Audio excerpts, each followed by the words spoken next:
안녕하십니까. 설화 박사 김종국 박사입니다.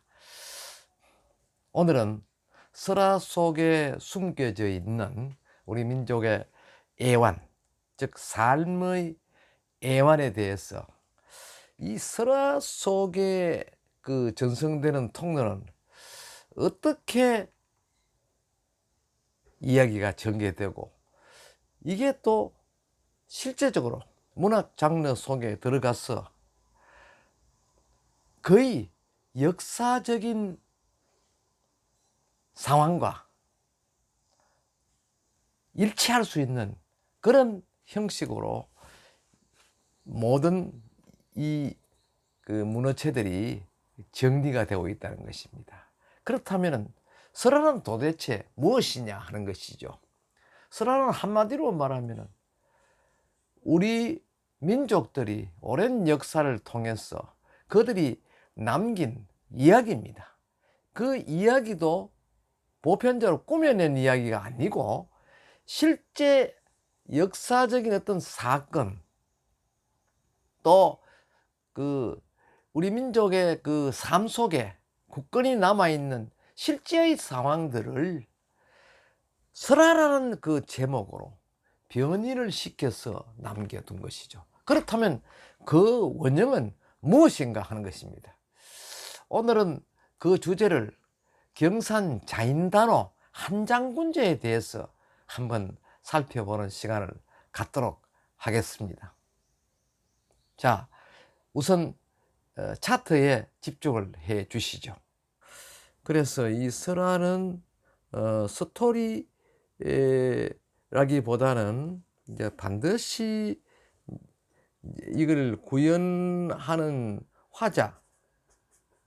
화자가 있고 또 이거를 들어주는 청자가 있다는 것입니다. 화자, 청자가 이렇게 서로 교부를 하는 것이죠. 그 이야기가 들어주는 사람이 있는가 하면은 이야기를 직접 구현해서 전달하는 자가 있죠. 이런 측면에서 보면은 이 화자는 결국 옛날 이야기의 어떤 발상지를 할까요? 발상지, 즉 근원지가 어디냐 하는 데서 이제 이게 나타나죠, 현상이요. 그래서 여기는 항상 이야기가 시작되는 발단부가 있고, 그 다음에는 이야기가 전개되죠. 전개부. 그 다음 이야기가 이 전개되면 어떤 결과가 있어야 될 거 아닙니까? 결과부. 그 다음에는 이제 정시부다. 이 정시부는 바로 현장이 있다는 것입니다. 현장이 없으면은 결코 이 설화의 주체를 인정할 수 없다는 것이죠. 그래서 항상 이 현장을 남겨두고 있다 하는 것입니다. 그래서 이제 자인단호 입장에서도 보면은 잘 아시는 바와 같이 이런 이제 산이 있죠. 이게 산을 가지고 도천산이다. 도천산이다 하는, 도천산 아래는 또 이야기를 전개시킬 수 있는 하나의 저수지가 있죠. 이것을 가지고 유지인데 제방을 막았다고 해서 요 제자를 붙여서 유제지다 이렇게 이야기를 하고 있죠. 그래서 이 유제지와 도천산, 이 두 개의 이 관계는요, 서로 상호작용을 한다는 것입니다. 이 상호작용이 되지 않으면 이야기는 구성이 되지 않습니다. 그래서 도천산이 반드시 있어야만이 버들지가 역할을 할 수 있다는 것이죠.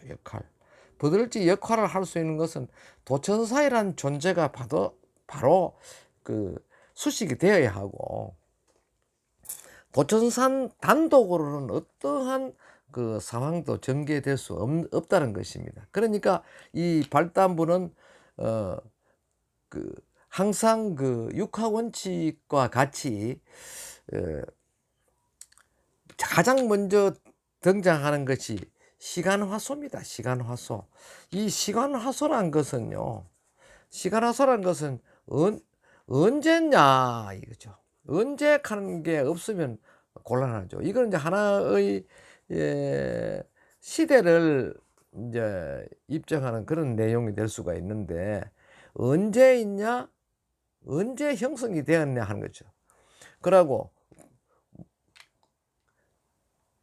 다음에는 시간 다음에는 뭐냐 하면은 무엇을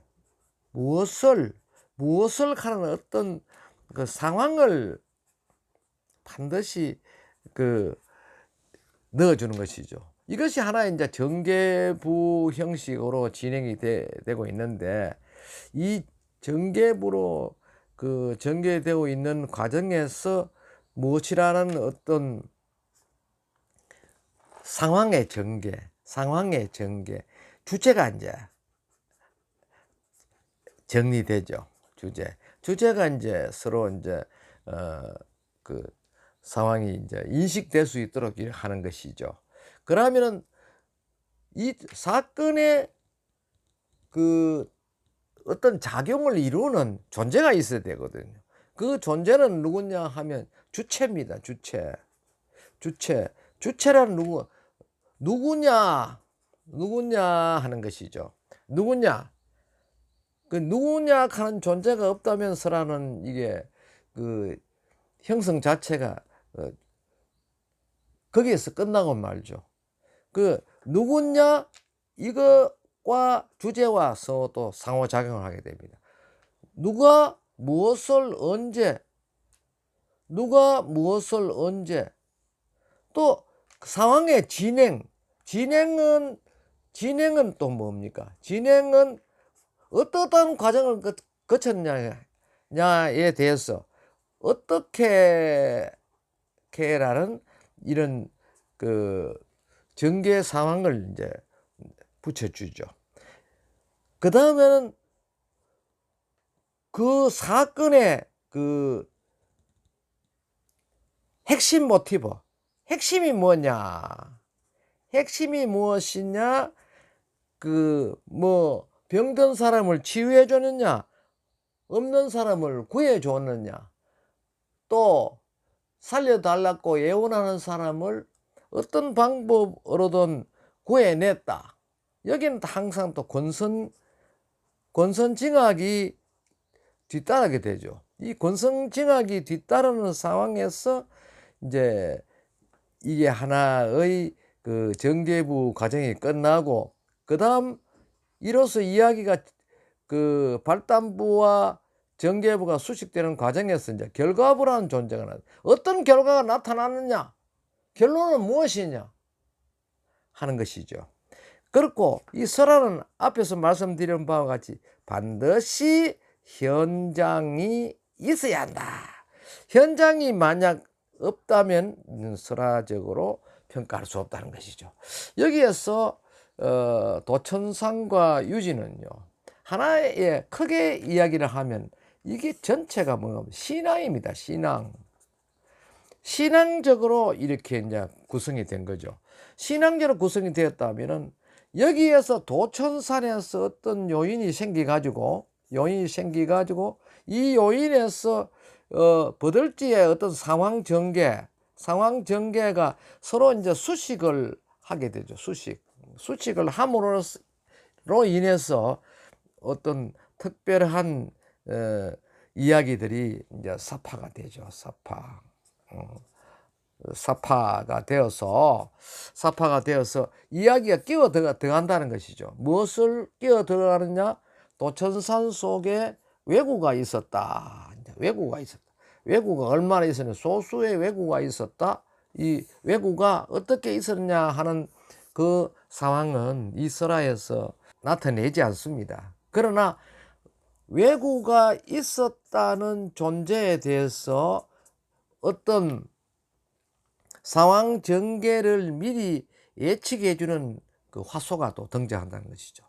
왜 왜구가 등장했는데 어떤 작용을 했느냐, 어떤 작용을 했느냐. 작용이 없다면은 이것도 종이 됩니다. 끝이 납니다. 그런 어떤 작용을 했다. 자인다로 한장군 놀이 같은 경우는 이 왜가 결국 민중을 괴롭혔다.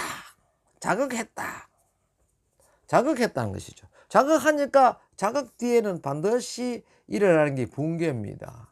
붕괴요, 어떤 하나의 반응이 있게 말아야죠. 어떤 반응이 일어나느냐? 그러면 이것을 무찌르자 하는 그런 존재로 이제 상황이 전개되죠.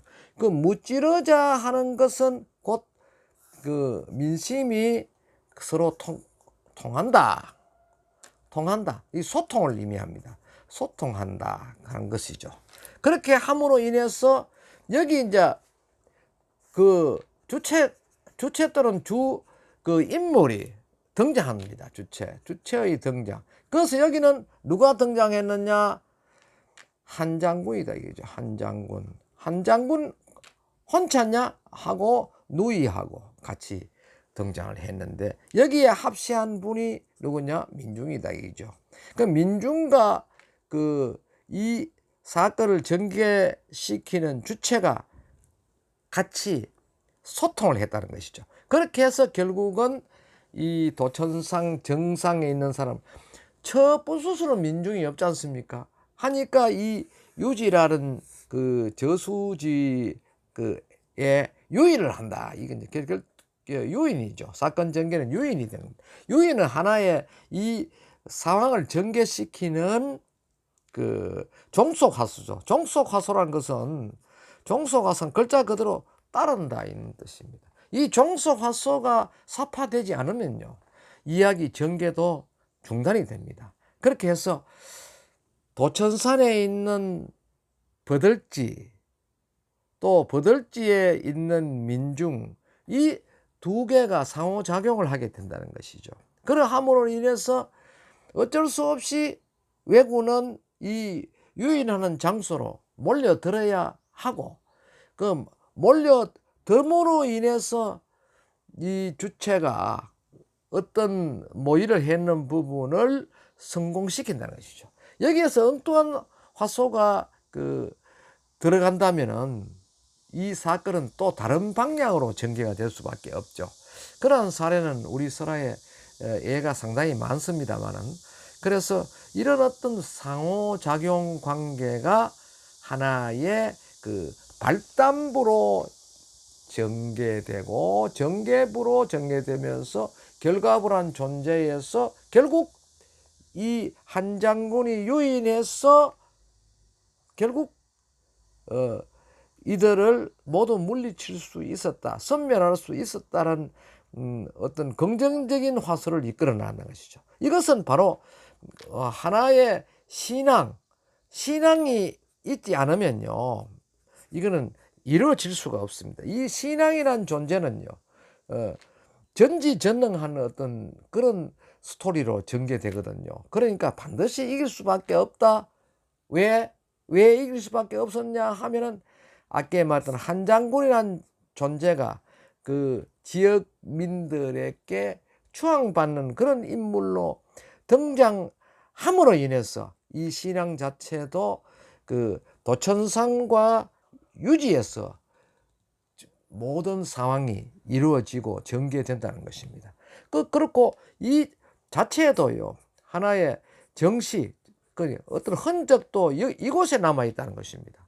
그런데 만약 경우에 도천상이 없어진다든지 또 유지가 없어진다면은 이 설화는 전체적 어떤 수식 측면에서 이 한장군 신앙에 대한 어떤 존재의 의미를 상실할 수도 있다는 것입니다. 이러한 측면에서 두 가지의 화소 진행 장소에 대해서는 엄격한 어떤 보존적 의미를 요구하고 있다는 것이 설화적 해석입니다.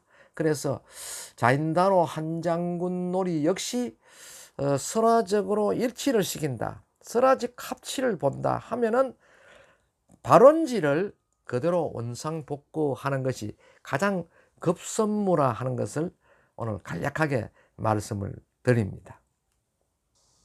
네, 앞에서와 같이 설화는 다양한 장르의 그 화소를 요구하고 있습니다.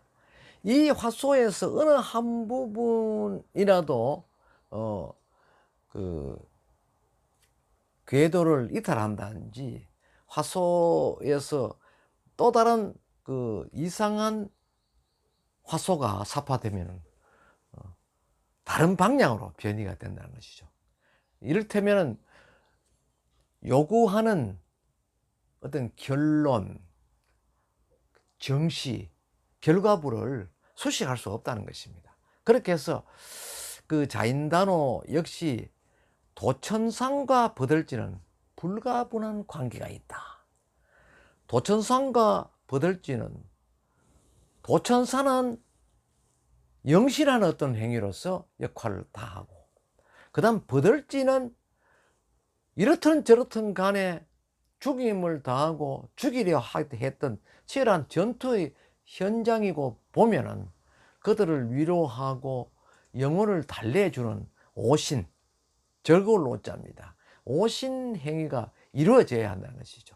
그런데 이 중에 어느 한 곳이라도 없어진다면은 이 설화의 전개는 끝이 나고 말죠. 그래서 자인단호 한장군, 즉 장군신앙이야말로 그 발원지와 정착지, 이것이 한 곳으로 모아질 수 있는 그러한 장르의 구성이 반드시 요구되고 있다는 점을 말씀드릴 수가 있는 것입니다. 여기에 대해서는 제가 시간이 나는 대로 화이트보드를 준비해서 차근차근하게 어떻게 전개되느냐, 그 발단부는 어떻게 전개되느냐 하는데, 발단부에는 여러 개의 화소가 결합합니다. 역시 전개부도 같죠. 그렇게 해서 결과 정시부가 나타나는데, 이것은 일반 그 국문학에서 논문의 3단 논법보다 더 정밀하고 그 소상하게 이렇게 그 설명이 되고, 또 이해력이 그 충만되어 있다고 볼 수가 있죠. 그래서 이 설화적 그 해석, 이것이야말로 가장 과학적인 표현이다, 저는 이렇게 주장을 하고 있습니다. 오늘 설화 박사 김정국의 이야기는 모두의 이야기로 여기서 줄이겠습니다. 감사합니다.